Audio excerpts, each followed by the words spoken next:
द्विघात समीकरण में आगे देखा कि द्विघात समीकरण का विविक्तीकर क्या होता है।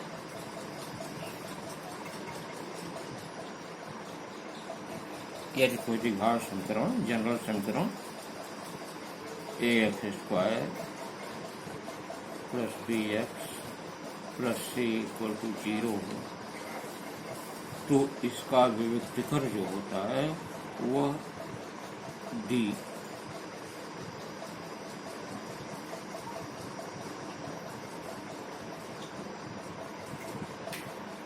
विविक्तीकर d बराबर होता है b स्क्वायर माइनस 4ac। यह जो है यह किसी भी द्विघात समीकरण का विविक्तीकर कराता है और इस तरीके से आप विविक्तीकर जो है किसी भी द्विघात समीकरण का इससे निकाल सकते हैं। यह विविक्तीकर में मूलों की प्रकृति क्या होती है जानना। यदि इसमें आपका यदि d इज ग्रेटर देन 0 मतलब यह d इज ग्रेटर देन 0 मतलब अगर यह धनात्मक आता है इसका मान d का मान मतलब यदि धनात्मक आता है d इज ग्रेटर देन 0 साथ साथ पूर्ण वर्ग हो यदि यह पूर्ण वर्ग है तो इसका मूल जो होगा वह जो है वास्तविक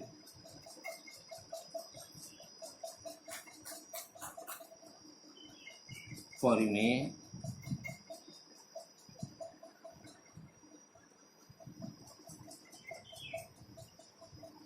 तथा असमान होगा असमान मूल होगा। यदि d इज ग्रेटर देन 0 मतलब अगर ये d धनात्मक है लेकिन पूर्ण वर्ग है तो वास्तविक परिमेय तथा असमान। यदि d इज ग्रेटर देन 0 और सिर्फ धनात्मक हो पूर्ण वर्ग न हो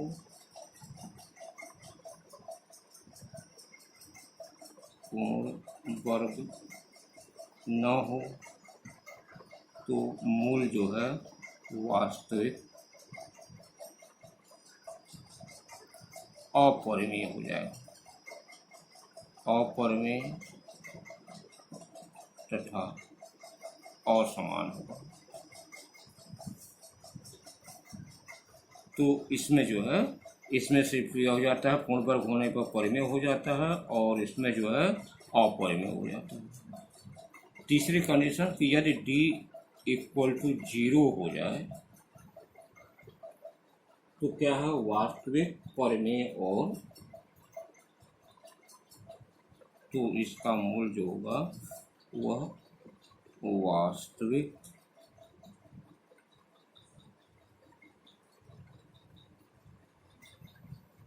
परिमेय तथा मूल इसके समान हो जाएंगे।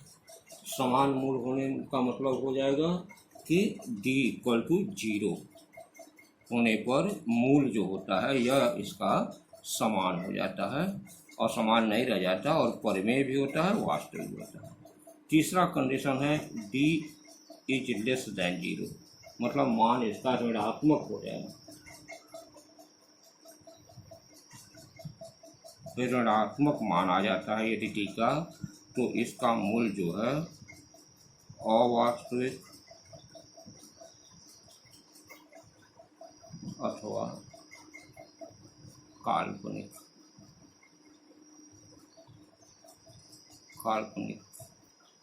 मूल। यह आपके मूलों की स्थिति हो गई। मूलों की स्थिति मतलब कैसे मूल होंगे इसके यह आपके इस कंडीशन में d के मान पर यह निर्भर करता है और इसी के ऊपर आपका इसमें इस अगले प्रश्नावली में इसी के ऊपर आपका क्वेश्चन है जो कि आप अगला क्वेश्चन देखेंगे।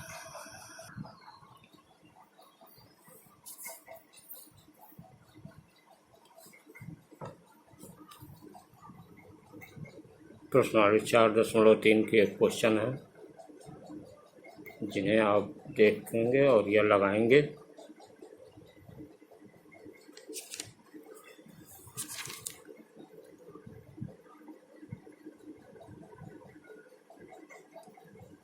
इनके क्वेश्चन के आपके उत्तर दिए हुए हैं।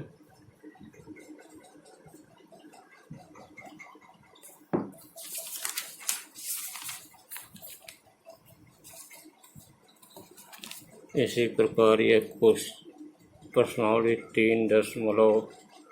4.4 के क्वेश्चन हैं।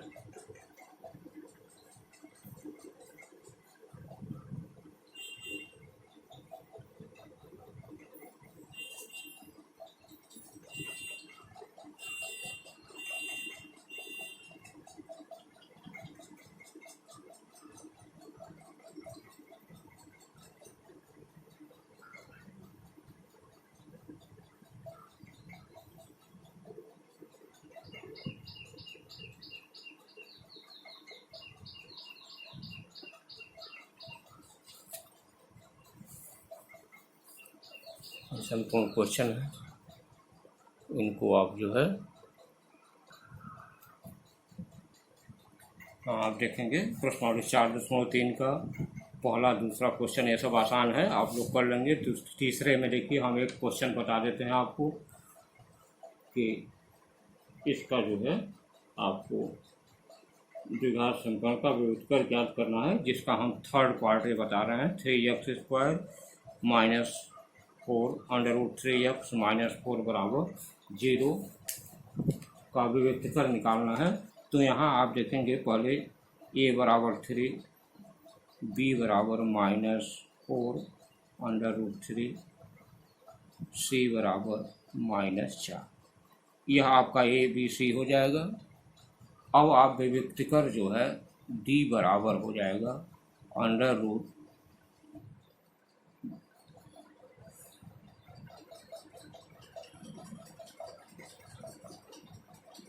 d बराबर हो जाएगा b² -4ac। अब आप यहाँ देखेंगे b² का मान -4 √3 का होल स्क्वायर -4 ac, a का मान 3 गुणे -c का मान 4।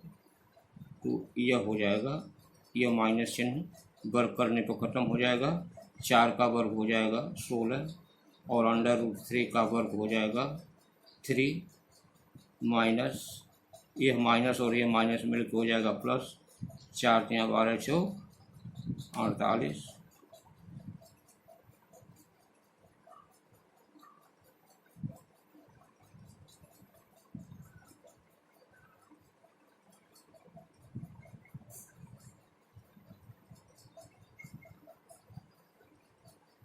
ये हो गया आपका 48 पर 48 बराबर हो गया आपका 96, अर्थात डी का मान जो है यह आपका 96 आ गया।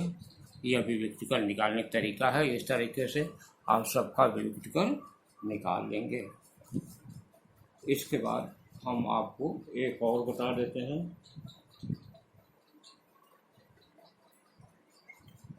चौथा क्वेश्चन आप ले लीजिए। समीकरण 8x²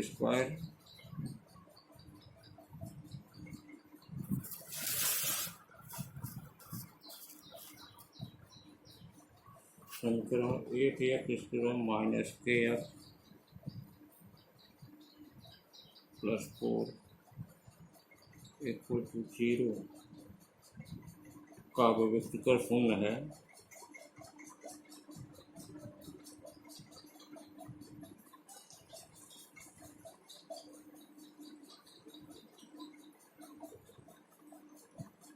उनके मूलों की प्रकृति, उनके मूलों की प्रकृति तथा के का मान ज्ञात करना। अब देखें इस क्वेश्चन में आपका डी बराबर विभक्तिकर जो होगा वह बराबर हो जाएगा बी स्क्वायर माइनस 4ac। यहाँ पर बी स्क्वायर का मतलब माइनस के का होल स्क्वायर, बी का मान माइनस के है, B square minus 4ac, 4 into A का मान 8 है, 8 इंटू सी का मान 4। तो अब यह देखेंगे कि यह विभक्तिकर होगा, लेकिन करा इनके मूलों की प्रकृति, इनके मूलों की प्रकृति इनका विभक्तिकर यदि शून्य होकर रहा है, विभक्तिकर शून्य हो तो यह डी बराबर क्या हो जाएगा, इतना बराबर यदि हम इसको शून्य कर दें, विभक्तिकर इसका शून्य हो जाए तो यह हो जाएगा आपका के स्क्वायर माइनस यह हो जाएगा 128, के स्क्वायर माइनस 128, या इसको हम लिख सकते हैं कि के स्क्वायर बराबर 128 पक्षांतर करने पर, या के बराबर हो जाएगा, यह हो जाएगा आपका,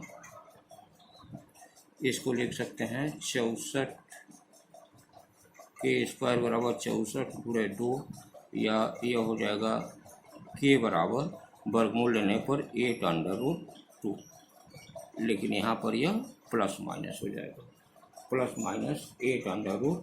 यह विभक्तिकर इसका जो है के का मान निकल गया, और शर्त दिया था कि विभक्तिकर शून्य हो, तो शून्य हम रखने पर के की वैल्यू जो है आपकी प्लस माइनस 8√2 यह आपका आ जाता है। अब आप देखेंगे प्रश्नावली 4.4 के क्वेश्चन, जो कुछ इस टाइप के लाइब्रेरी टाइप के क्वेश्चन हैं। इसमें देखेंगे पहला क्वेश्चन है, एक संख्या तथा उसके व्युत्क्रम का योगफल 2 सही 9/10 है, संख्या ज्ञात कीजिए। मान लीजिए इसमें पहले कि माना संख्या बराबर यक्स, तो अब संख्या यक्स है तो इसका व्युत्क्रम, व्युत्क्रम मतलब इसका उल्टा 1/x, व्युत्क्रम 1/x होगा। करा इसका और इसका दोनों का योग जो है यह 2 सही 9/10 के बराबर है, तो हो जाएगा x धन 1/x इक्वल टू 2 सही 9/10। अब इसका यदि हम इसमें पूरा कर दें ऐसे, या इसका हम एलसीएम लेकर के हल करें, तो यह हो जाएगा x square plus 1/x equal to 10 गुना 20 9 29/10, यह आपका हो गया। अब इसमें आप देखें यदि ऐसे तिरछा हम गुणा कर दें तो 10 का गुणा इसमें होगा, तो हो जाएगा 10x square plus 10 equal to 29x, या हम इसको पक्षांतर ऐसे करना 10x square minus 29x plus 10 equal to 0। अब हम इसका यदि गुणनखंड कर देते हैं तो यह देखेंगे, गुणनखंड करेंगे तो यह हो जाएगा 10x स्क्वायर माइनस, यह देखिए 10 दाएँ 100 हो जाएगा, बीच वाले का 2 भाग करेंगे कि गुणनफल 100 हो, और जोड़ने घटाने पर आपका यह 29 आए, तो इसको आप 25 प्लस 4x कर लीजिए प्लस 10 इक्वल टू 0, या 10x स्क्वायर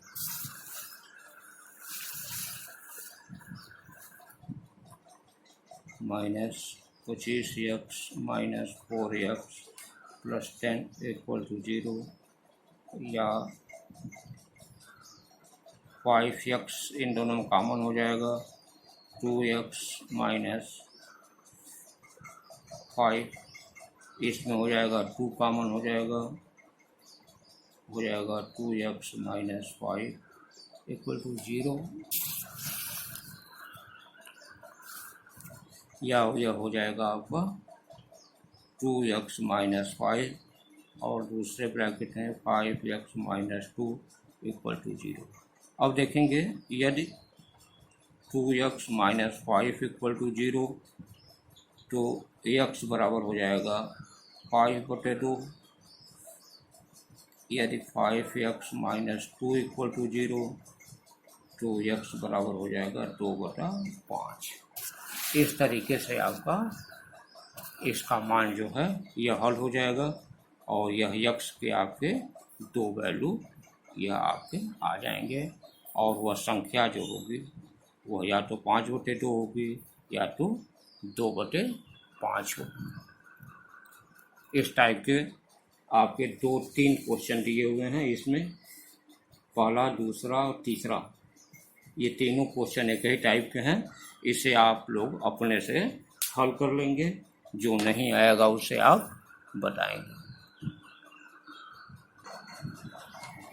यहाँ पर देखें चौथा क्वेश्चन, ऐसी दो संख्याएं ज्ञात कीजिए जिसका योग 15 तथा गुणनफल 56 है। इस क्वेश्चन को देखें, मान लें दो संख्याओं का योग 15 है, तो पहले मान लीजिए कि माना एक संख्या x है, तो दूसरी संख्या बराबर हो जाएगा 15 - x।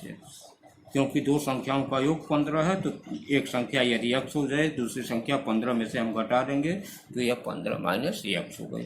तो यह आपकी दो संख्याएं हैं। अब दोनों संख्याओं का गुणनफल कह रहा है कि 56 है, तो दो संख्याओं का गुणनफल मतलब x गुणे 15 - x, दोनों संख्याओं का गुणनफल यह बराबर हो गया आपका यह 56।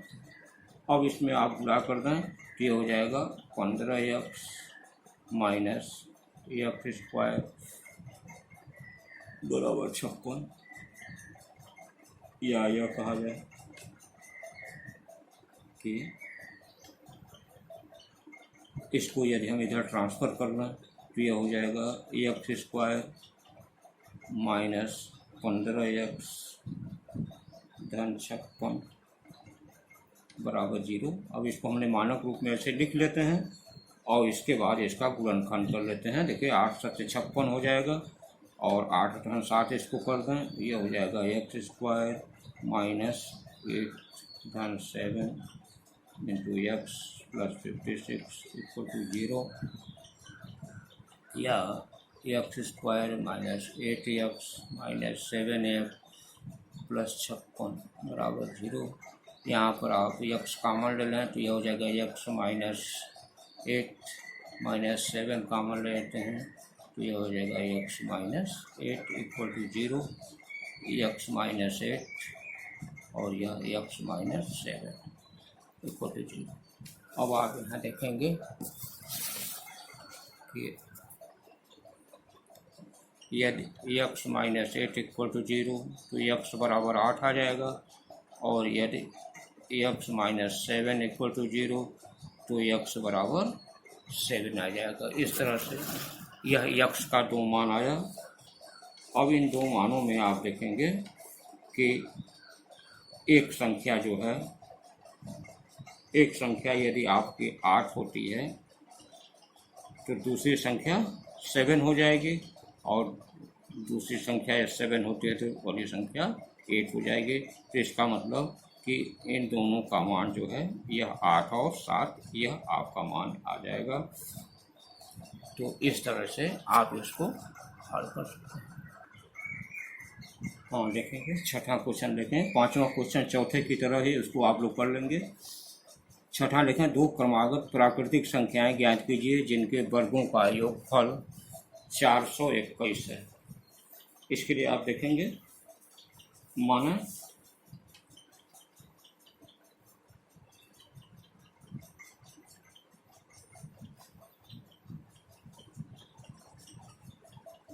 दो क्रमागत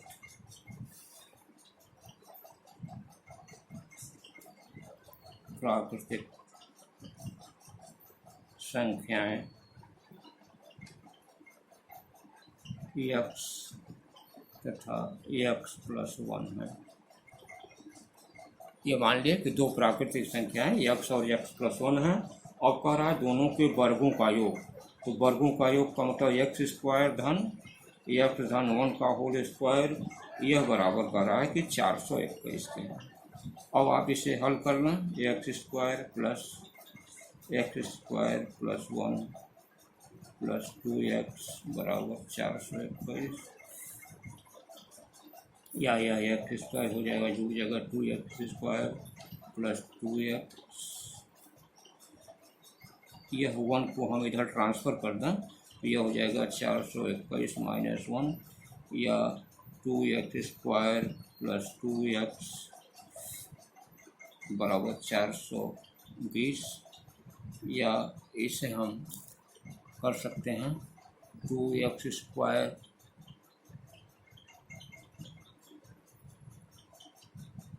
प्लस 2x माइनस 420 बराबर 0। इसमें से दो कॉमन ले लें तो यह हो जाएगा x² प्लस x माइनस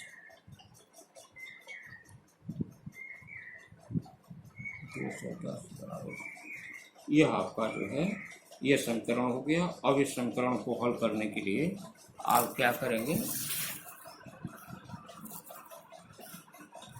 इस समीकरण को हल करने के लिए आप गुणनफल कर दें। यहाँ पर देखेंगे कि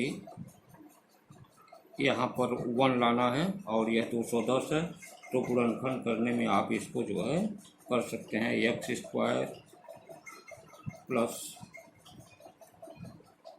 14 माइनस 13 इंटू x माइनस 210 बराबर 14 और 13 का गुणा करो तो यह जो है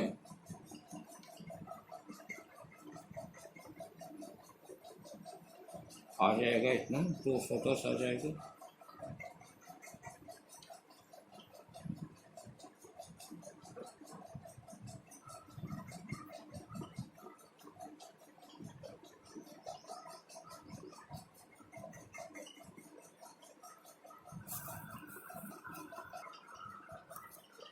हाँ देखेंगे तो यहाँ पर हमको 1 लाना था और यह आपका 210 गुणनफल, तो 15 गुणे 14 करने पर यह 210 आ जाएगा और 15 में से 14 घटेगा तो x हो जाएगा। तो यहाँ पर ये देखेंगे यह हो जाएगा x² plus 15x minus 14 x minus 210 बराबर 0, या यहाँ x हम कॉमन ले लें तो हो जाएगा x प्लस 15 माइनस 14 कॉमन ले लें तो यह हो जाएगा x प्लस 15 बराबर 0, यह हो गया x प्लस 15 और x माइनस 14, यह बराबर 0। अब आप यहाँ देखेंगे इसमें जो है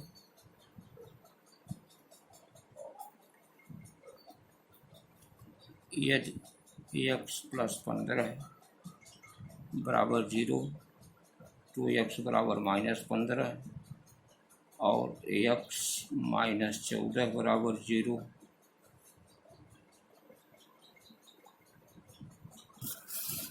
तो x बराबर 14। तो इस तरह से इसका मान जो है आपका यह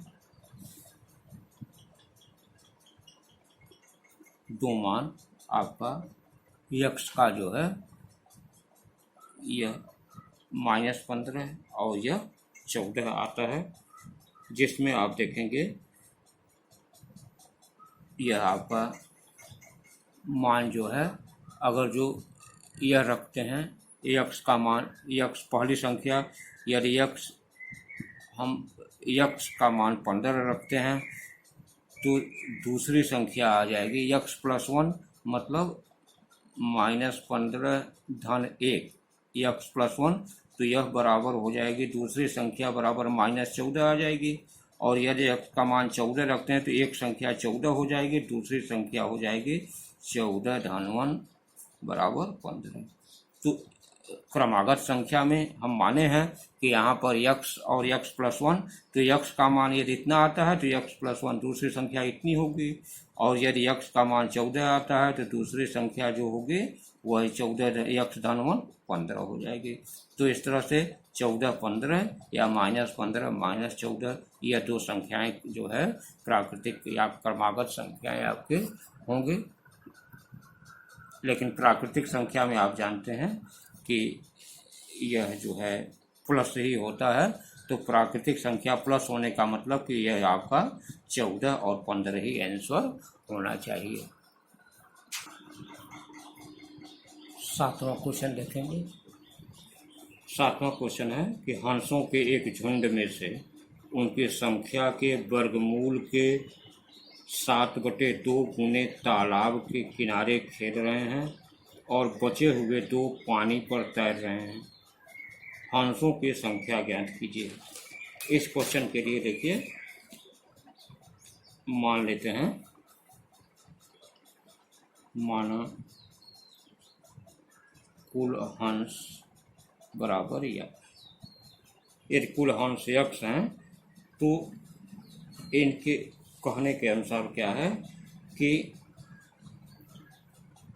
कुल हंस यक्ष हैं, तो इस यक्ष में से आप देखेंगे कि वह कह रहा है कि 7/2, मतलब इनमें कह रहा है कि उनकी संख्या के वर्गमूल के 7/2, तो इसका मतलब वर्गमूल के 7/2 का मतलब हुआ √x का 7/2 यदि घटा दें तो कह रहा है कि 2 हंस उसमें तैर रहे हैं, तो यह बराबर 2 ऐसे हो जाएगा।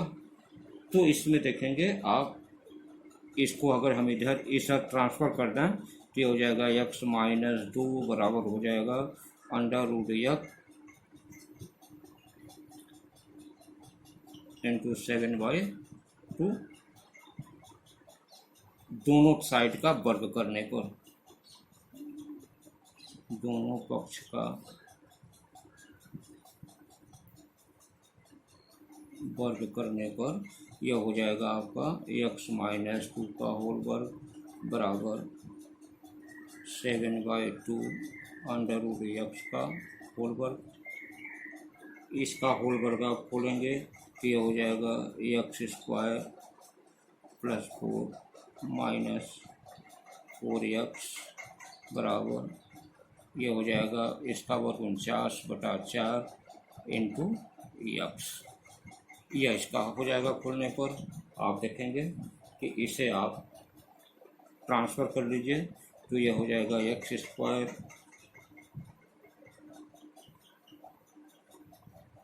-4x, इसको इधर ट्रांसफ़र करेंगे तो -49/4x और +4, यह बराबर हो जाएगा आपका 0, या यह बराबर हो जाएगा x² -4x, 4x तो इसको जोड़ दीजिए तो यह हो जाएगा 4 चौका 16 और 49, ये हो जाएगा आपका 65/4x + 4 = 0, या इसे आप 4 से मल्टीप्लाई कर दें तो यह हो जाएगा 4x²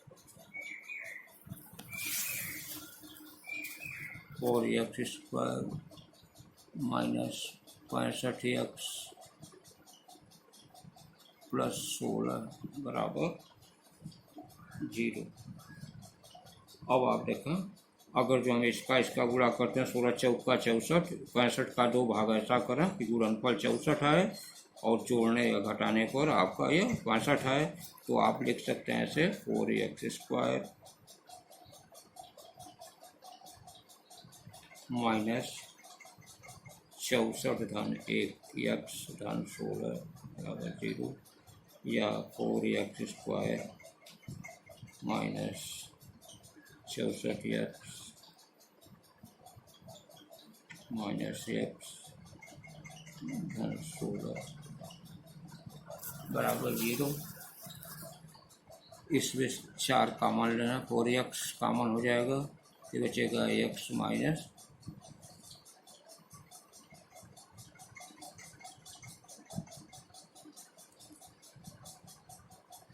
16 माइनस 1 एक्स माइनस 16 बराबर 0। ये हो गया एक्स माइनस 16 और ये हुआ 4x माइनस 1 इक्वल टू 0। अब यहाँ पर देखेंगे कि यदि x माइनस 16 बराबर 0 तो x बराबर 16 आता है, और यदि 4x माइनस 1 बराबर 0 तो x बराबर आपका 1/4 आता है। तो यह 1/4 तो नहीं ठीक यह है, क्योंकि यह सत्य नहीं हो सकता कि 1/4 हो। x बराबर 16 जो है यही आपका आंसर होगा कि उसमें कुल जो है अंशों की संख्या 16 थी। इस तरह से आपका क्वेश्चन यह 7वां हल हो जाता है।